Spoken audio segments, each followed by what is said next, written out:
महाभारत की रणभूमि को एक टंकार से कंपक पाने वाला अर्जुन का धनुष गांडीव कैसे बना था?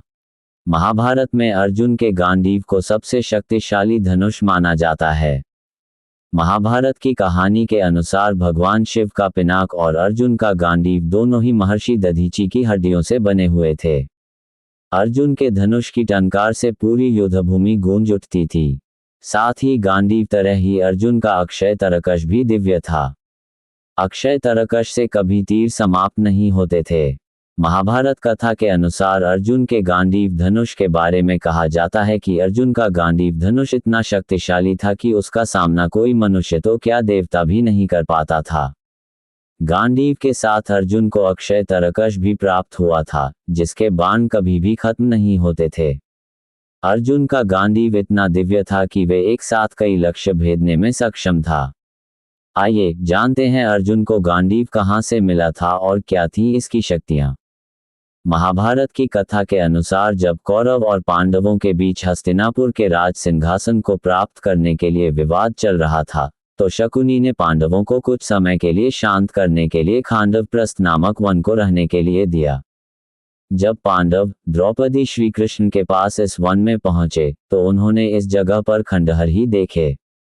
कृष्ण ने खांडव वन में नगर बसाने के लिए विश्वकर्मा का आह्वान किया।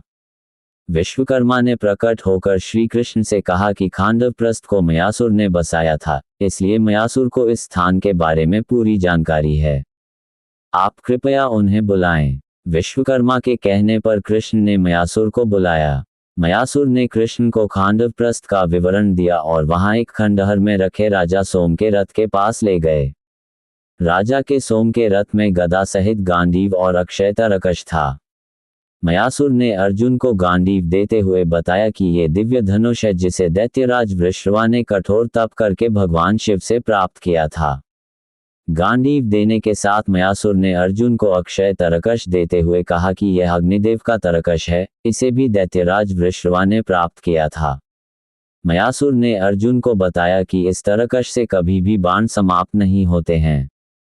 इस तरह खांडव वन से अर्जुन को गांडीव और अक्षय तरकश प्राप्त हुआ था। दुनिया का सबसे शक्तिशाली माना जाने वाला धनुष गांडीव के बनने से कई कहानियां जुड़ी हुई हैं। एक पौराणिक कथा के अनुसार गांडीव को एक ऋषि की हड्डियों से बनाया गया था। पृथ्वी पर वत्तासुर नाम के असुर का आतंक बढ़ता ही जा रहा था। इस असुर की क्रूरता को रोकना बहुत जरूरी हो गया था। इस विकट स्थिति को देखते हुए महान ऋषि दधीची ने अपनी हड्डियों को दान में दे दिया, जिससे कि वत्तासुर को मारने के लिए शस्त्र बनाए जा सके। वास्तव में ऋषि दधीची के तपोबल के कारण ही उनके शरीर की हड्डियों में भी एक दिव्य शक्ति आ चुकी थी, जिसके प्रयोग से वत्तासुर को मारा जा सकता था।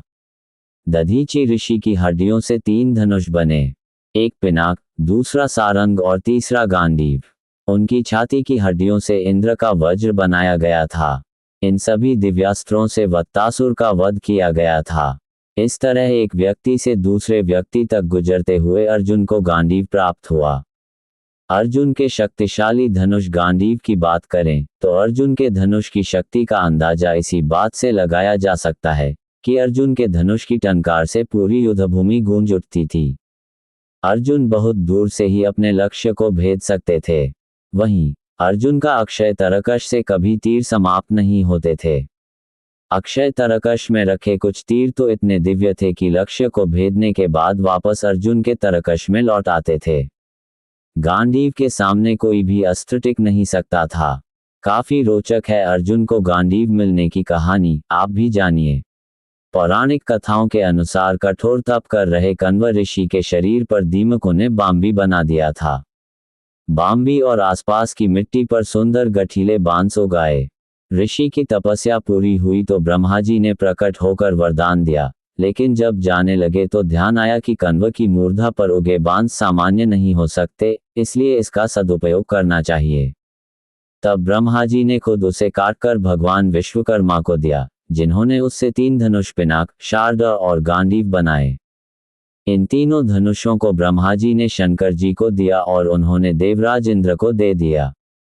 इस तरह इंद्र के पास से पिनाक परशुराम और फिर राजा जनक के पास पहुंचा। जनक की सभा में इसे श्री राम ने तोड़ा।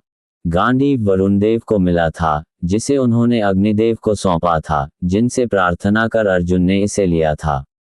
मान्यता है कि गांडीव धनुष अलौकिक था, ये किसी शस्त्र से नष्ट नहीं हो सकता था और अन्य लाख धनुषों का सामना कर सकता था। जो भी इसे धारण करता था उसमें शक्ति संचार हो जाती था। दूसरी कथा, खांडवप्रस्थ के खंडहर मिला। कौरव पांडवों के बीच राज्य बंटवारे की कलह के बाद धृतराष्ट्र ने खांडवप्रस्थ नामक जंगल को देकर पांडवों को कुछ समय तक शांत कर दिया। पांडवों के सामने उसे नगर बनाने की चुनौती थी।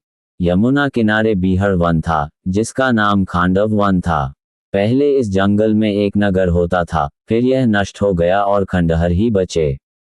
महाभारत के बाद गांडीवा का क्या हुआ?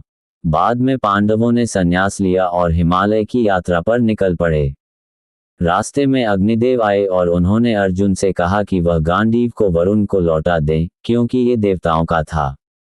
अर्जुन ने ऐसा किया और उसे समुद्र के पानी में गिरा दिया। इस तरह दिव्य धनुष देवताओं को लौटा दिया गया। गांडीवा धनुष को कौन उठा सकता है? संक्षेप में, धनुष को कोई भी उठा सकता था, लेकिन उस पर डोरी चढ़ाना असली चुनौती थी। द्रौपदी के अनुसार भीम, अर्जुन और श्री कृष्ण के अलावा कोई भी गांडीव धनुष पर डोरी नहीं चढ़ा सकता था। वह गांडीव उठाने की बात नहीं करती। इसलिए ये कथन अर्जुन को अधिक महिमामंडित करने के लिए कोई अतिशयोक्ति नहीं थी। अर्जुन अगले जन्म में कौन था? पूर्व जन्म के नर नारायण ने द्वापर युग में अर्जुन और कृष्ण के रूप में जन्म लिया। श्री कृष्ण कर्ण की मृत्यु के रहस्य को जानते थे, इसलिए उन्होंने इंद्रदेव को एक ऋषि का वेश बनाकर कर्ण के गंगा स्नान के तुरंत बाद उसके सामने जाने के लिए कहा। इंद्रदेव ने ऐसा ही किया और दानवीर कर्ण से कुंडल और कवच दान के रूप में मांग लिए। मेरी यह जानकारी आपको अच्छी लगी हो तो मेरे चैनल को सब्सक्राइब करें, वीडियो को लाइक करें और कमेंट करें। धन्यवाद। राधे राधे।